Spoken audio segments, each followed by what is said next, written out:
This is Texas Tiger Dig. This is a real fast one. There's no dig video or dig result video attached to this, but a couple of interesting things happened today I thought I would go over. I didn't find much today. I found a quarter that's been pretty much hacked up by a lawnmower, a few pennies, a couple of copper pennies, a couple of zincs, a key which rung up at the usual zinc level. For some reason keys seem to always hit a zinc for me. And I don't know what the heck this is. It looked like a ring from the side, so I had hopes it would be a small ring, but nothing there. In any case, what was really interesting here was not the finds, such as they are, but was this. If you see a lot of these cans here. You know, if you're new at this, and a lot of you aren't, and most of my subscribers aren't, but I figured there'll be a few people out there just looking around. If you want some indication that you're in an area with a lot of field dirt, crushed cans are the secret. For some reason, if you've got loose dirt somewhere that they're going to fill in, it's going to be full of crushed cans. I really don't know why, but it looks like, you know, when you got crushed cans, it's field dirt. And yesterday I got that 7 dime spiel. And that 7 dime spiel all was the coins weren't very discolored, they weren't very deep. So I went back out to the park, and there's an area in the front of the park that I haven't hit as much as the rest of the park. But when I got that 7 dime spiel, I said, well, I got to give this part a thorough look. So I'm going to do it again. I'm going to give it a look, because there could be some recent last year or 2, 3 spills, maybe 4-year spills, maybe even be a little older than that. But when I find these many crushed cans in a very limited area like that, you can virtually guarantee that is field dirt. So I'm not going to get anything. I'm not going to get anything that's over a few years old there. You know, I don't know what this is. It looks like a little more of these little athletic buckles, and I don't know, some of more of this rusted crap. Anyway, but that's what I was doing. Another thing interesting happened today, and the reason I'm making this video is, of course, I got the drive-by by the cops. I was in the park, and then the cop drove by inside, and you seen him drive right back out, so I kept detecting. And then he drove up along the side of the park. There's a road that runs along behind some houses, and he stopped right there and watched me swing for about 5 or 10 minutes.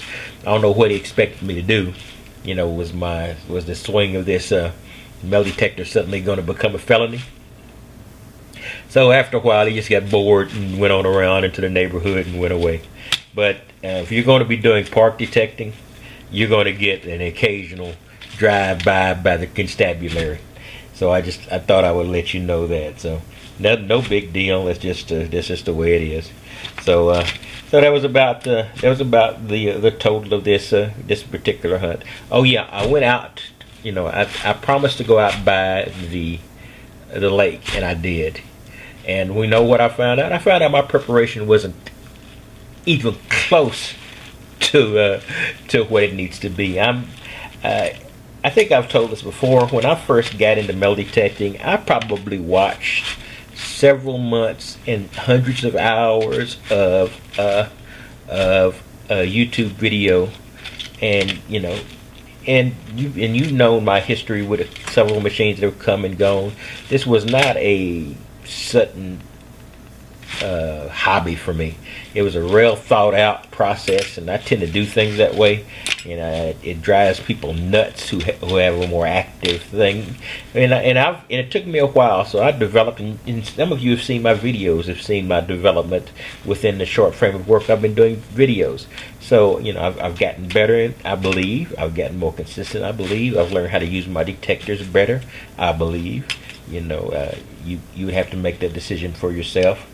But it was just a progressive thing. And I went out there, and I was lost. I did not know what particular part of the park to go to. I thought I knew part of the park to go to, but I didn't.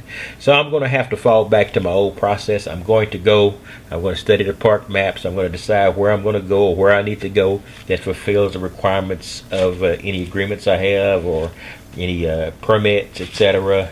You know, and then I do have some areas that don't require permits that are on private land that I might actually be able to do at some point as well. So it was an eventful day, the trip out to the park, and it was god awful hot. So I did a little drive by, figured out what I need to do and where I need to do. So I did get some prep work there. So there's no big deal there. So everything is still going along at my pace, which unfortunately is not everybody else's pace. So not worried about that. So anyway, that's all I've got for today. I just thought I would complete this video today because I decided it's going to be a daily vlog. I got to put the horrible days with the good days like yesterday. So this was I've had worse days. In any case, I'll talk to you later. It's Texas Tiger Diggs, and I'm out. I will probably see you tomorrow.